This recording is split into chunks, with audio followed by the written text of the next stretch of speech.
রক্ত দিয়ে লেখা নতুন বাংলাদেশ।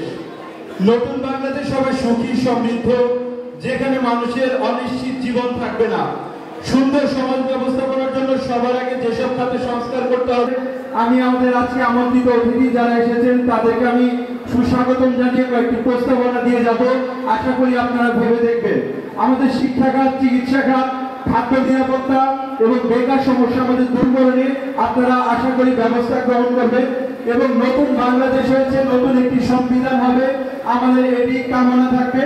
এবং নতুন বাংলাদেশ গঠন করতে হলে সব থেকে গুরুত্বপূর্ণ বিষয় হচ্ছে শিক্ষা। আর শিক্ষা ক্ষেত্রে আমাদের নতুন একটি শিক্ষা কমিশন গঠন হবে, এটি আমাদের একটি প্রস্তাবনা থাকলো।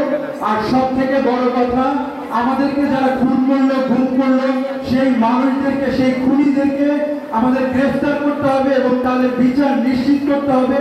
আমাদের টাঙ্গাইলের মাটিতে আমরা এখনো দেখি আহত ভাই যারা আছে তাদেরকে এখনো হুমকি দেওয়া হয়, কিন্তু পুলিশ প্রশাসন থেকে সঠিকভাবে ব্যবস্থা নেওয়া হয় না।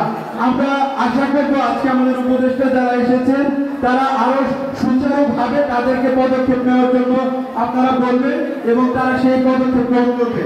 আর আমি জাতীয় বিশ্ববিদ্যালয়ের শিক্ষার্থী হিসেবে আমি বলতে চাই, আমার কলেজ সরকারি সাধক কলেজ, আর জাতীয় বিশ্ববিদ্যালয় গঠন হওয়ার পরে সবচেয়ে বড় ক্যাম্পাস জাতীয় বিশ্ববিদ্যালয়। প্রায় 32 লাখ শিক্ষার্থী এ জায়গায় শিক্ষা গ্রহণ করে থাকে, কিন্তু সবচেয়ে অবহেলিত জায়গা হচ্ছে জাতীয় বিশ্ববিদ্যালয়।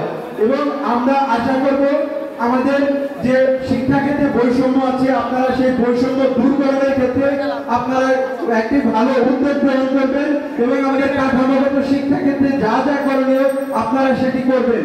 এবং আমাদের আরো একটি দাবি আছে, আমাদের আজকে যে জায়গায় দাঁড়িয়ে আমরা অবস্থান করছি সেটি মওলানা ভাসানী প্রাঙ্গণ। আর এই প্রাঙ্গণটি মওলানা ভাসানী সন্তোষ ইসলামিয়া বিশ্ববিদ্যালয় হিসেবে প্রতিষ্ঠিত হয়েছিল, কিন্তু আজকে তার অস্তিত্ব নেই। আমরা চাই মওলানা ভাসানীর সেই ইসলামী বিশ্ববিদ্যালয় আবার ফিরে আসুক। মওলানা ভাসানীর যে আশা ছিল নুন আর হচ্ছে তেল ছাড়া সবকিছুই এই ভাসানীতেই উৎপাদন হবে, অতএব উৎপাদনমুখী শিক্ষা আমরা ফিরে চাই। ধন্যবাদ সকলকে। আসসালামু আলাইকুম।